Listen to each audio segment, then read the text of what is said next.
Bruce Van Natta loved trucks, and his job as a self-employed diesel mechanic helped this Christian family man live out his power truck dreams and provide for his wife and 4 children.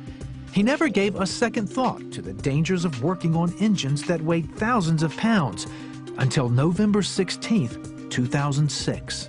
I was working on a Peterbilt logging truck about an hour from our home, and the guy that I was working with that day, the driver of the truck, asked me if I would look and try and diagnose one more problem, one more leak before I left.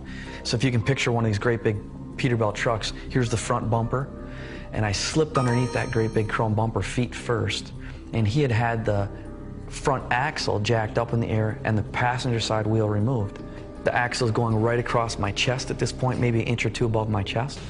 Then just as Bruce slipped under the truck, the 20-ton capacity jack holding up the truck shot out from its position. And this 10,000, 12,000 pounds of weight that is on these 2 front wheels on this axle came down across my midsection, basically like a blunt guillotine, and just crushed me in half. Blood had splattered the inside of my throat, the back of my throat when it fell. And I could see that there was less than an inch of airspace between the bottom of the axle and the cement. So I knew that I was thinner than my body was thinner than an inch. The man jacked the truck up off of me. I begged him to get me out from underneath the truck. He didn't want to because he could tell that I had to have a broken back, and I did. My vertebrae in my back were cracked the width of the axle. It was the most incredible pain you can think of. I've never felt any kind of pain like that. The very next thing it is, I just called out, "Lord, help me." I called it out twice, "Lord, help me." Instantly, all of the pain left Bruce's body. At that point, I went unconscious. My spirit left my body, floated up into the ceiling, and now my spirit is looking down on the accident scene from above. The man I've been working with was on his knees above my body. He's talking, I can hear him talking. He's saying things like, I'm sorry. But on each side of him, also on their knees, was a huge angel. Their heads stuck up at least this much taller than his head. So if you would have stood them up, they would have had to been like 8 feet tall. They did not have wings. They were just very broad shoulders. Again, between the 2 angels and him, it took up the whole front of this truck. There was a bright light shining around each one of them. They were matching bookends. They looked identical. They just had their arms underneath the truck, not holding the truck up, but had their arms angled in towards my body. There was no pain. In fact, just peace. And I can't even describe, words can't describe the peace that I felt in the ceiling. Bruce knew he had a serious choice to make.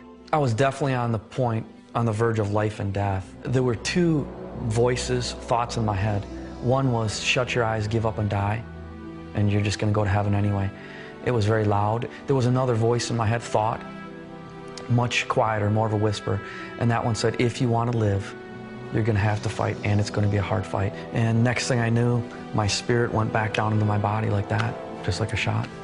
Bruce was conscious as he was flown on a life flight to the hospital.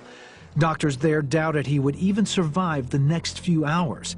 His ribs were broken, his pancreas and spleen crushed, and several major arteries had been severed. I had 5 places that major arteries were completely severed. I found out from doctors that there was a medical study done in 2001. According to that study by the University of Southern California, they've used my case and compared it against that study, and according to that, they can't find anyone else in the world that's ever lived with 5 major arteries being severed. So I should have bled to death in just a few minutes. So my thought is the angels were there to somehow hold me together. Bruce stayed in the hospital for over 2 months and survived 5 major surgeries. Yet he had overwhelming obstacles to overcome. Almost 75% of his small intestines were crushed in the accident and had to be removed. Adult has 18 to 20 some feet of small intestine, they say, roughly. Somebody came in and told us they didn't expect me to live much more than a year. I'm going to starve to death. I was losing weight very rapidly. They're feeding me intravenously. Bruce's once 180-pound frame dropped to 126 pounds. But Bruce's family was praying and his community rallied around him. Then Bruce received an unexpected visitor in his hospital room one day. The Lord woke up a man in New York 2 days in a row, someone that I met one time on vacation. And he came and prayed for me in the hospital, put his palm on my forehead, and when he prayed, he prayed the way Jesus taught us to pray, and he spoke to the mountain, in this case my intestine, and he said, small intestine, I command you to supernaturally grow back in length in the name of Jesus Christ. And when he did, it felt like 220 volts came out of his palm into my forehead, right into my body, and I could feel my intestines moving around and going up and down. After a long 9 months of surgeries and hospital stays, Bruce was eventually able to feed himself, and he gained weight, all the way up to 170 pounds. When he returned for testing, radiology reports and doctors confirmed that he had almost 9 feet of small intestine. His intestines had doubled in length.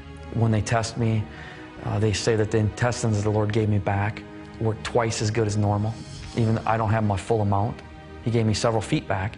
Even though it's half as much, they absorb the vitamins, the minerals, the nutrients that I eat into my body normally. Over and over, the Lord kept confounding the doctors from the point of them saying that I shouldn't have lived, I should have bled to death, to my intestines miraculously coming back. Over and over, God was showing that miracles are happening. My pancreas rejuvenated by itself, my spleen rejuvenated by itself. Miracle after miracle after miracle. God just kept showing up and showing himself very real and strong, that he is the miracle worker. Today, through their organization, Sweetbread Ministries, Bruce and his family travel together to talk about supernatural healing. Bruce has also written a book called Saved by Angels. Miracle after miracle after miracle. It's exciting to just see what God is doing in people's lives today, and that he is alive and well, and he wants to reach people at their point of need. And so we've got a God that loves us more than we can ever imagine, and he pours out his love on us in such an amazing way that it's undescribable.